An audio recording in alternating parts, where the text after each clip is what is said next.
Salut mes sportifs et bienvenue sur ma chaîne Alex Levent. Tu n'as plus qu'un mois avant de partir en vacances et tu as envie de perdre pas mal de kilos pour être prêt au bord de la plage. Le protocole que je t'invite à mettre en place, c'est de commencer les 3 premiers jours avec une monodiète. Alors l'objectif premier de la monodiète, c'est pas de te faire perdre du poids en fait, c'est plutôt d'éliminer les toxines. Ce qui va entraver en fait le bon fonctionnement de ton corps. Il faut également comprendre que beaucoup de toxines se réfugient dans de la graisse et en perdant du coup des toxines, tu vas éliminer en partie un petit peu de graisse en même temps. Le but premier, encore une fois, c'est pas de perdre du poids, mais tu vas quand même en perdre. Et pour tous ceux qui sont un petit peu réticents face à la pratique de la monodiète, en prétextant principalement que tu vas te retrouver en carence pendant 3 jours, ce qui est en fait pas vraiment un prétexte, parce que c'est vrai, tu vas être en carence de protéines, tu vas pas avoir ton ratio normal. Et d'un côté, j'ai envie de dire qu'ils n'ont pas forcément tort. Le fait que tu consommes pas de protéines avec un taux normal pendant 3 jours, effectivement, tu risques d'être en carence. Maintenant, moi, j'invite les gens à avoir une vision plus large, par exemple sur l'année. La personne qui va critiquer la monodiète va certainement pas la faire, mais peut-être qu'elle se trouve dans la situation où elle mange n'importe quoi toute l'année. Elle mange beaucoup de produits industriels, elle va jamais consommer d'aliments bruts, elle va surtout consommer, comme je te l'ai dit, des aliments transformés. Et en plus de ça, elle ne fait pas d'activité physique pour éliminer les toxines. Cette personne-là va se retrouver avec une quantité de toxines importante et comme tu le sais, avoir trop de toxines, ça va justement à l'encontre d'un bon fonctionnement normal de ton métabolisme. Alors cette personne-là risque d'être en carence en fait au final toute l'année parce que son corps ne sait pas utiliser les nutriments à cause d'une quantité encore une fois trop importante de déchets, de toxines. Alors est-ce qu'il vaut mieux pas, dans un sens, se retrouver entre guillemets en carence, en mini-carence pendant quelques jours pour qu'ensuite le corps puisse bien fonctionner et éliminer pas mal de toxines. Tu ne peux pas éliminer toutes les toxines en 3 jours, mais c'est quand même intéressant. Et pourquoi 3 jours d'ailleurs? Parce que c'est le temps nécessaire pour que tes cellules intestinales puissent se renouveler. Il faudrait environ une moyenne de 72 heures, donc ce qui correspondrait plus ou moins à 3 jours, pour que tes cellules intestinales puissent se renouveler et donc pouvoir mieux fonctionner. C'est pour ça que ça dure 3 jours. Ne vaut-il mieux pas faire une monodiète de 3 jours et ensuite derrière avoir un fonctionnement normal, du moins plus optimisé, pour permettre à ton corps de choper les nutriments et de les utiliser à bon escient. Est-ce que tu me suis? Est-ce que tu es d'accord avec moi? Si c'est le cas, n'oublie pas de t'exprimer dans la barre des commentaires et de me dire ce que tu en penses. Après cette monodiète, tu vas avoir 2 jours végétariens parce qu'on dit que les protéines animales seraient plus ou moins plus difficile à digérer et donc pour ne pas entraver la digestion, pour ne pas agresser ton système digestif, tu vas être végétarien en fait, tout simplement. Tu vas consommer beaucoup plus de fruits, d'autres fruits évidemment pour changer, pour pas te lasser, et beaucoup de légumes avec la réintroduction progressive de féculents. Voilà un peu comment ça va se passer. Si tu veux en savoir davantage concernant cette pratique de la monodiète et des 2 jours végétariens, j'en ai parlé aussi dans une ancienne vidéo que je t'invite vivement à la regarder après celle-ci en cliquant sur le bouton i qui s'affiche en haut à droite. Tu verras là-dedans, je t'explique, je reparle des intérêts de faire une monodiète de façon un peu plus détaillée que dans cette vidéo. Après la fin de la monodiète puis de la post-monodiète, à savoir les 2 jours végétariens, moi je t'invite à suivre mes recettes sur ma chaîne YouTube. Tu vas trouver plein de recettes sympas, notamment faites par la laitière. Et cette femme va te proposer des pizzas diététiques, du gratin diététique. Il y a aussi son mari, le père Dodu musclé, qui va te proposer des cordons bleus diététiques. Donc tu as tout plein d'idées recettes qui vont te permettre de te régaler en te permettant justement de perdre du poids de façon efficace. Alors, qu'on se mette bien d'accord, le fait que mes recettes soient diététiques, c'est pas ça directement qui va te faire perdre du poids. Pour perdre du poids, il faut donc dépenser plus d'énergie que tu n'en consommes. C'est juste mathématique. Alors pour ça, comment faire? Eh bien, soit, j'avais déjà expliqué, soit tu fais un calcul mathématique, tu es un matheux et que tu aimes bien calculer tes apports en protéines, glucides, lipides. Dans ce cas-là, tu peux également regarder dans ma vidéo que j'explique ici sur le bouton i. À la fin de cette vidéo, j'explique comment calculer tout ça pour tes apports en calories, bien sûr. Et sinon, tu peux aussi te contenter, d'une approche plus naturelle où tu vas te fier à tes ressentis alimentaires. Alors moi, ce que j'aime faire dans mes programmes, je fais une parenthèse, c'est que j'aime bien mêler le côté scientifique, le côté calcul, glucides, lipides, protéines, avec justement au fur et à mesure cette prise de conscience sur les ressentis alimentaires. Donc on va commencer déjà dans un premier temps avec moi, si tu prends mes programmes par exemple, par un calcul bien défini avec des apports en macronutriments. Et puis j'incite les personnes de plus en plus à se fier à leurs ressentis alimentaires. Je commence toujours par une petite base en glucides, lipides, protéines parce que je trouve que c'est rassurant. Et moi j'aime bien être rassuré en tout cas. Donc bon, je partage avec mes clients ce que moi j'aimerais avoir. Maintenant, c'est une façon de faire qui est propre à chacun. Moi j'aime bien en tout cas procéder de cette manière, commencer par quelque chose de carré et ensuite me fier de plus en plus à mes ressentis alimentaires pour que j'ai une base, pour que j'ai une référence. Pour revenir à ce que je disais concernant les aliments, si tu manges à 80% de ta satiété, eh ben, tu vas déclencher ce qu'on appelle un déficit calorique implicite, dans le sens où tu ne vas pas manger trop de calories inutilement. Et à forte a priori, si tu fais du sport à côté, ça va te permettre de dépenser encore plus de calories et donc d'être en déficit à la fin de ta journée. Et c'est ça qui va te permettre de perdre du poids.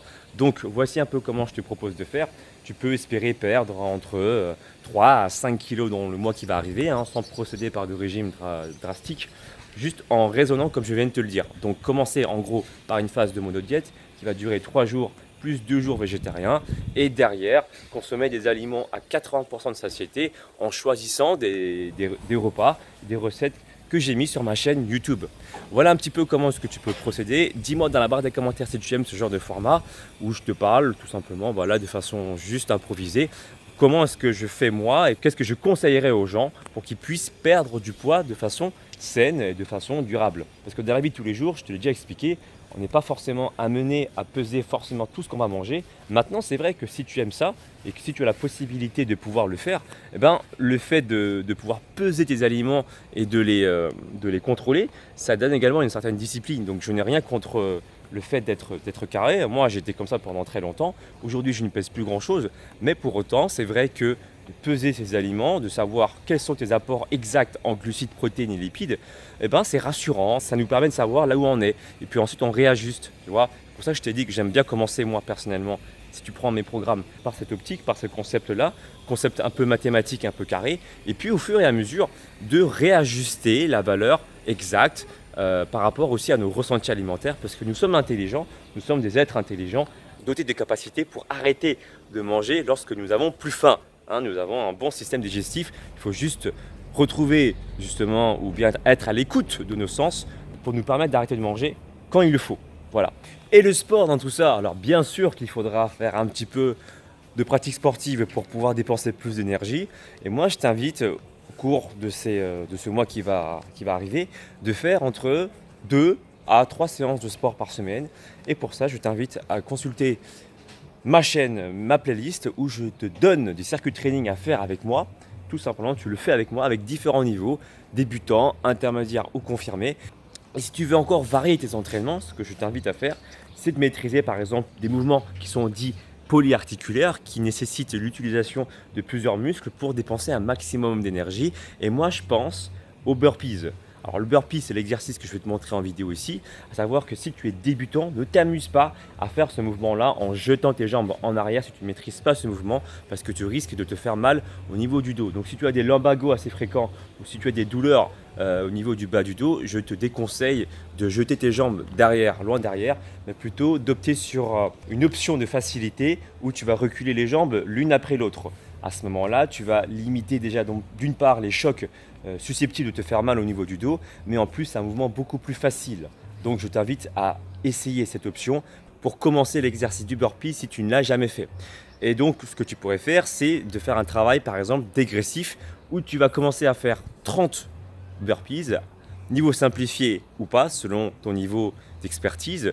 Puis tu vas faire derrière ensuite 30 squats, exemple, et dernier exercice, 30 secondes de gainage. Donc soit de gainage dynamique avec les bouteilles d'eau pour compliquer le mouvement, je peux dire que c'est vachement plus dur, ou bien 30 secondes de gainage sur la pointe des pieds ou encore 30 secondes de gainage sur les genoux en alignant bien genoux, hanches et épaules. Ça c'est important pour avoir un maximum d'efficacité sur le renforcement du transverse, le muscle en profondeur responsable du ventre plat. 30-30-30 pour la première série. Deuxième série, tu vas faire 20-20-20 Et puis la troisième série, tu vas faire 10-10-10. Si maintenant tu as un niveau intermédiaire, je te propose de commencer plutôt par 40 répétitions, donc 40 burpees, 40 squats, puis ensuite 40 secondes de gainage, et ensuite 30-30-30, 20-20-20, puis 10-10-10. Je pense que tu as compris le concept de travailler de façon dégressive. Donc l'entraînement va durer pas plus de 20 minutes, avec l'échauffement compris, et ça va te permettre ainsi de pouvoir insérer comme ça facilement 2 à 3 séances dans la semaine pour te permettre de dépenser un maximum d'énergie. Et en plus, ce type d'exercice active ce qu'on appelle l'afterburn effect. Tu le sais, hein, je l'avais déjà expliqué dans une de mes anciennes vidéos. Si ce n'est pas le cas, alors si tu n'as pas encore vu la vidéo, je veux dire, il faudra cliquer ici. Je te mets tout ça dans le bouton i. Pour faire simple, l'afterburn effect, ça consiste à consommer un excès d'oxygène. Et donc, comme tu le sais, physiologiquement parlant, si tu consommes de l'oxygène pour créer de l'énergie, tu es sur une filière aérobie. Et sur la filière aérobie, lorsque tu es au repos, lorsque l'intensité de l'exercice est faible, par exemple lorsque tu récupères, au repos, l'intensité est faible, tu vas principalement brûler du gras. C'est pour ça que tu vas pouvoir brûler du gras plusieurs heures après ton entraînement, pour cette raison-là, parce que le corps, il est en train de rattraper sa dette. Parce que quand tu fais un exercice intense, un effort glycolytique, c'est-à-dire qui nécessite l'utilisation des glucides comme source d'énergie, eh ben, tu vas créer à un moment donné une dette d'oxygène. Et cette dette d'oxygène sera encore plus importante si tu as consommé beaucoup de glucides pour fournir un effort, donc des efforts glycolytiques. Plus l'effort glycolytique est important, plus ta dette d'oxygène sera aussi importante. C'est ce qu'il faut comprendre. C'est pour ça qu'il faut te donner à fond et que l'exercice soit court et intense. Parce que tu ne peux pas faire d'exercice intense en prolongeant un exercice trop longtemps. Par exemple, un exemple typique, les sprinteurs, eux, ils font des efforts courts et intenses parce qu'ils n'ont pas le choix. Tu ne peux pas courir très très vite et très très longtemps. C'est juste impossible. D'accord ? Donc voilà, là je vais en venir. Adapte 20 minutes à séance de sport et puis tu vas aussi combiner évidemment avec la partie alimentaire que je t'expliquais en début de la vidéo. J'espère que tu aimes bien ce format-là où je t'explique calmement, avec un beau paysage derrière. Enfin, j'espère pouvoir rester plus longtemps ici. Dis-le-moi dans la barre des commentaires si tu aimes ce genre de format, que j'en fasse plus pendant mes vacances. Suis-moi également sur les réseaux sociaux, Facebook, Instagram, Snapchat, mais aussi Twitter. Et moi, je te dis à très bientôt pour une nouvelle vidéo. Ciao, ciao.